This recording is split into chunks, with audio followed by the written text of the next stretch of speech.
Welcome to Twin Peaks Radio, the show where we remember, in the words of Major Garland Briggs, a real mystery can't be solved. Not completely. It's always just out of reach, like a light around the corner. You might catch a glimpse of what it reveals, feel its warmth, but you can't know the heart of it. Not really. That's what gives it value. It can't be cracked. It's bigger than you and me, bigger than everything we know. But that won't stop us from trying. I'm Professor Robert E.G. Black, and today I'm going to continue my look at the opening titles, specifically an image that is only in the original pilot and the premiere of Season 2. And that is The Big Log. RoadsideAmerica.com describes it. People around Snoqualmie are apparently so familiar with big logs that they haven't bothered to identify the giant one parked just off the town's main drag. Is it a 12-foot wide western red cedar? A 15-foot wide Sitka spruce? It's sheltered beneath the Centennial Log Pavilion, erected in 1989. It's so big that it extends over the edges of the railway flat car that hauled it here. But the log is evidently on display not because of its impressive size, but because it's typical of the logs that were hauled through Snoqualmie on their way to the nearest sawmill. It can be found on Railroad Avenue, I think I have a more specific address, 7864 Washington 202 in Snoqualmie. Backtrack, because I love to backtrack. This is from SnoqualmieValleyMuseum.org. An entry by Dave Batty, 26th April 2021. Have you ever had a vision, a hope, or a plan that you felt was important to your community? One dream that has come to fruition after many years of work by the Valley citizens and businesses is the log shelter and interpretive center north toward the falls of the Snoqualmie Depot. Starting about 1976, the idea for a sawmill display began to take form. A single giant Douglas fir, enjoyed by generations of Snoqualmie Falls Lumber Company and Weyerhaeuser employees and visitors, had been struck by lightning. The top half was dead. This venerable giant, which had proudly withstood the primary dangers to tall trees from humankind, high winds, and gravity, was now more vulnerable to disease and a threat to its own offspring. As a snag ages and rots, the wood takes on a punky texture. Future lightning strikes could ignite this punk, spewing live coals for hundreds of feet around the tree and triggering forest fires. So after being treasured as a symbol of the past by Woods bosses Don Shriver and Ole Greta for these many years, the decision was made to fall her. Snoqualmie Mayor Charles Peterson heard the news. He dreamed of a specimen log for the city. This log would help everyone understand the challenges and opportunities that the virgin forest had given to our ancestors, whether they worked in the woods or mill, or were the consumers of the straight-grained, clear-of-knots lumber for their homes, farms, and businesses. The mill was interested in helping, but initially perceived the town's requirement as the normal 2-foot chunk from the butt of the log, which could be mounted on a base as part of an exhibit. Snoqualmie wanted the whole butt log. Mayor Peterson and Harry Shook from Weyerhaeuser began negotiating. As the dream of an uniquely impressive log display grew, the Snoqualmie Park Board made a site available, and the mill challenged the city. If Snoqualmie could find a sawmill carriage to put the behemoth on, Weyerhaeuser would donate at least 20 feet of the log, containing enough lumber to build 2 average houses. Snoqualmie found a surplus Weyerhaeuser carriage in Aberdeen. It was a big carriage, far too big to efficiently cut most of today's second and third growth timber, but still dwarfed by the log. It was brought to the mill by railroad, and to the site by Puget Sound Railway Historical Association locomotive. Then, no easy feat, the log was moved to the site and onto the carriage. Being significantly larger in diameter than a normal log, steel beam braces were installed to keep her on the carriage. It was 1979. Over the years, covering the log and carriage to protect them from the elements became more and more important. In 1988, as the Snoqualmie Centennial year neared, renewed interest and resources began to come forward. Puget Power provided an architect. Weyerhaeuser supplied huge beams and other historical building materials from Mill No. 1. Many businesses came forward with donated or at-cost materials. Individual citizens donated their time and talents. Money paid by those producing the television series Twin Peaks was donated.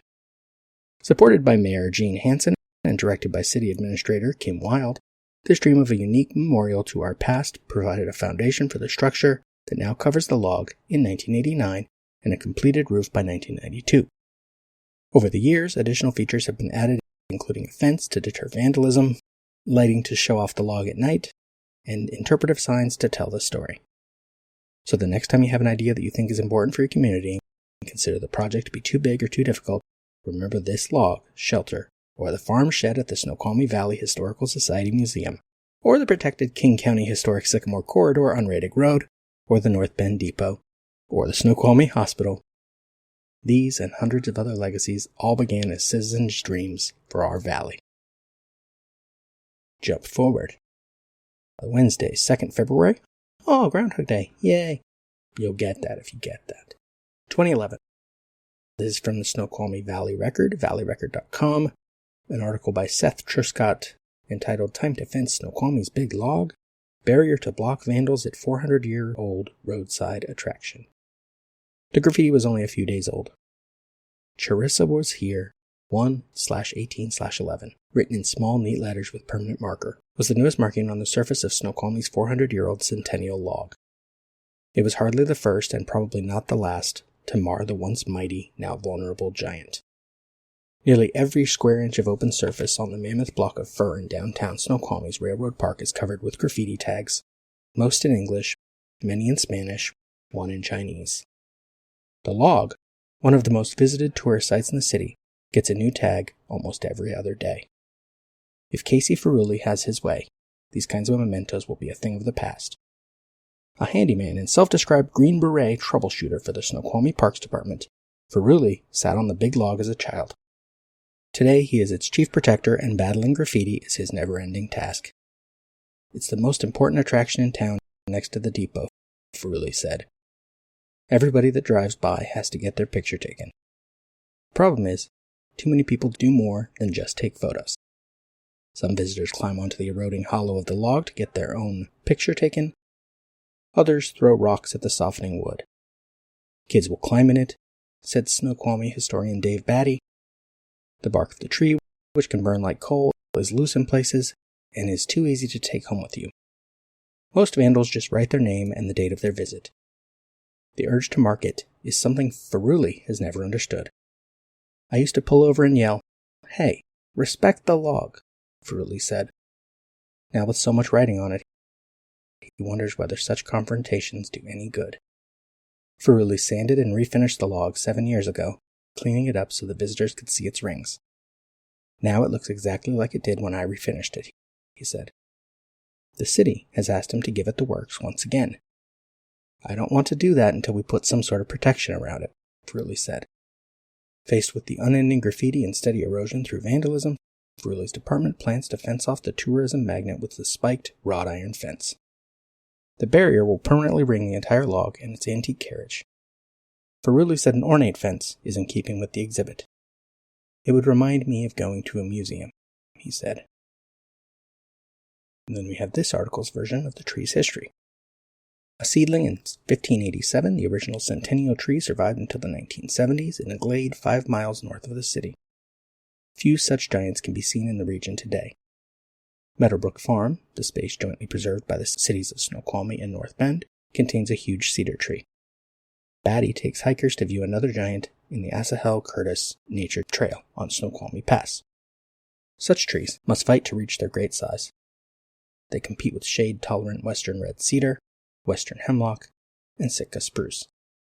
Eventually, some lucky fir trees win out and become giants. But time and gravity ultimately bring them down.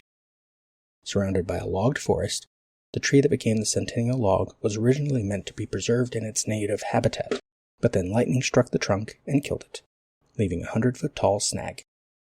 According to former Snoqualmie Mayor Charles Peterson, foresters believe the dead tree posed a fire danger. A logging company took most of the trunk, but Peterson fought for a 26-foot-long, 39,000-pound section to be displayed at the entrance to the city. Installed in 1977, the log was exposed to the elements until 1989, when a roof was added to protect it. By then, a lot of damage had already been done. The tree began rotting when it lost its top after being struck by lightning, and the decay was intensified by all the years in the rain. Protected under its roof, lit by night, the log exhibit became a popular tourist attraction as well as a symbol of Snoqualmie's fading logging industry. Batty said the log is a good complement to the nearby Northwest Railway Museum, whose collection documents the region's rail history, etc. The article continues, but we will move on.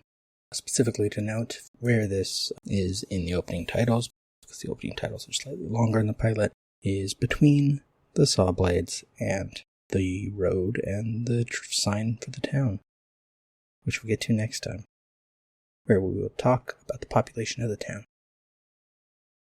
But this goes thematically to more of the same as the last few shots, establishing the setting as rural, a mill town, a place where a lot of people will be involved in the local work at the mill, physical labor, even though most of our actual characters in the show are not that.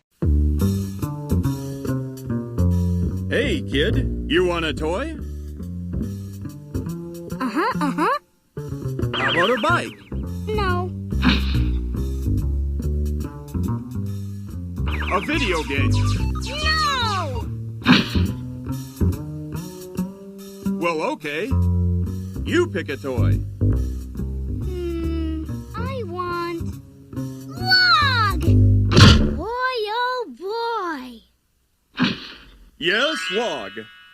All kids love log. What rolls downstairs, the motor impairs, rolls over your neighbor's dog. What's great for a snack and fits on your back? It's log, log, log. It's log, log. It's big, it's heavy, it's wood. It's log, log. It's better than that, it's good. Everyone wants a log. You're gonna love it, log. Come on and get your log. Everyone needs a log. Log from Blammo. Remember, in the words of Major Garland Briggs, mystery is the most essential ingredient of life. Mystery creates wonder, which leads to curiosity, which in turn provides the ground for our desire to understand who and what we truly are. This has been a production of Lemming Drops Studio. You can find links to more at lemmingdrops.com. Follow the show on Twitter at Peaks Radio and on Facebook, Instagram, and TikTok at Twin Peaks Radio, or join the Facebook group Lemming Drops Studio Tour. You can also support all of my shows at patreon.com/lemmingdrops.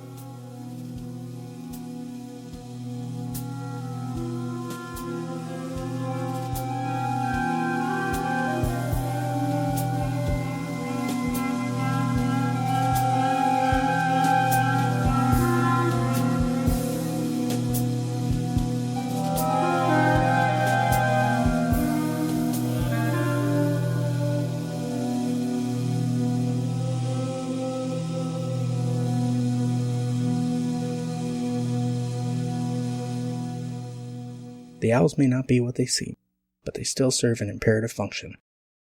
They remind us to look into the darkness.